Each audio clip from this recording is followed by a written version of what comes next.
Anti-captivity. Why zoos and entertainment parks should be banned.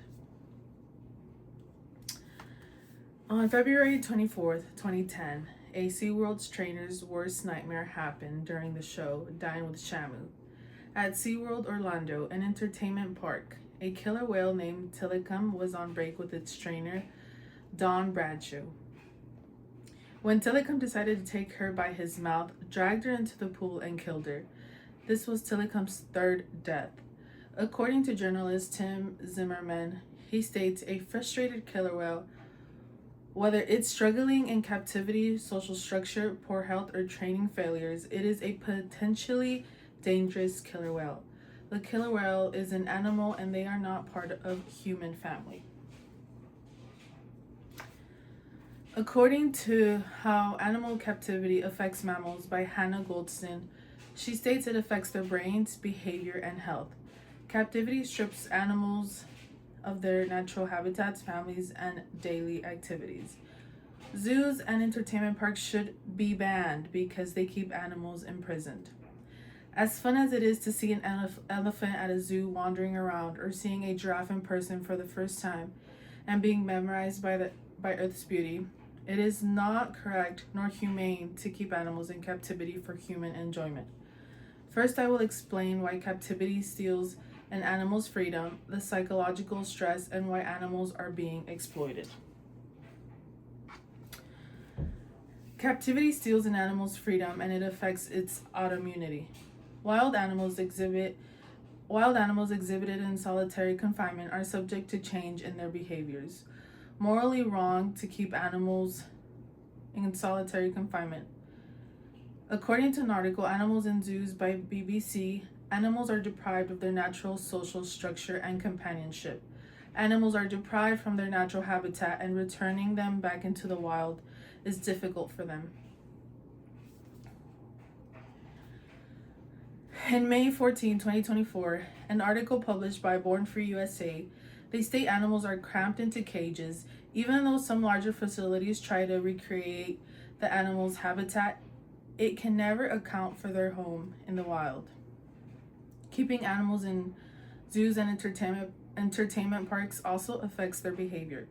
The 2013 documentary Blackfish revealed the consequences of keeping a 12,000-pound orca whale in captivity that led to 3 people's deaths. According to an article, Blackfish, a killer documentary by Mission Blue, they mention orcas have highly evolved emotional centers, especially when it comes to their families. An example from the article is SeaWorld. The entertainment park falsely advertises that their whales live a long life, which expectedly their lifespan is up to 60 to 90 years. A study revealed when the whales are kept in captivity, they end up dying in their 20s. Now that we've established the negative impact of solitary confinement, I'll explain the psychological stress of animals in captivity. Imagine living your entire life beneath endless skies, free to roam, to end up being stripped away from your freedom and end up in a cramped cage. According to the psychological trauma animals in cages endure by Bobby Brink, many captive animals develop zoochosis, and that is when they're pacing back and forth, having repetitive head movements, or even self-harm as their minds and bodies struggle to cope with the environment.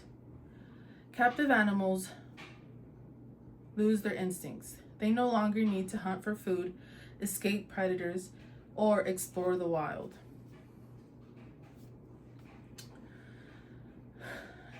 Captivity affects all animals, but for some, it's even more challenging. Marius the giraffe was killed and publicly dissected at Copenhagen Zoo after the zoo said he didn't have the right genes for breeding, stated by Freedom for Animals. Social animals like grizzly bears and lions suffer more because they no longer can socialize with other animals.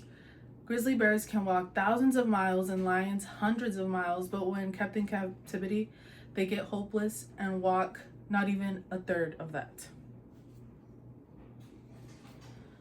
I've gone through the impact of captivity, the psychological stress, and now we are going to look at why they get exploited. Wild animals are getting exploited for the enjoyment of humans. Animals have sense of awareness and experience feelings too. According to the National Geographic, the first zoos were created as a private collections by the wealthy to show their power.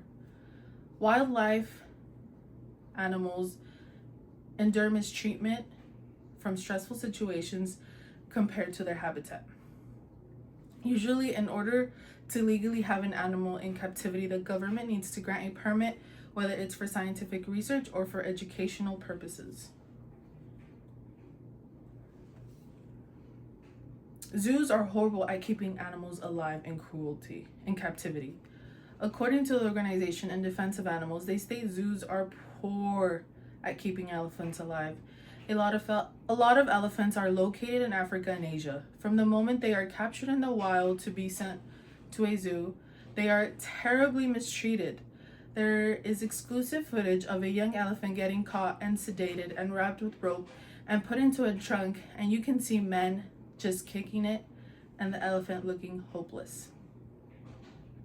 Some animals do not breed well under captivity. Researchers state that animals bred in captivity can't be released into the wild. They may be genetically mixed and will not have any natural instinct of being a wildlife animal.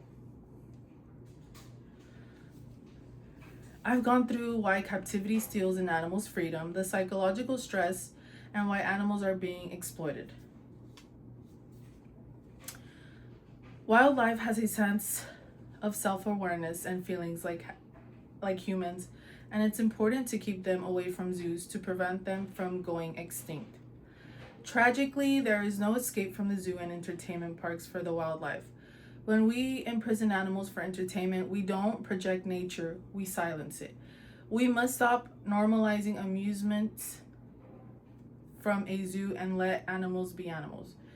We must let them exist to live, roam, and be free in their natural habitat.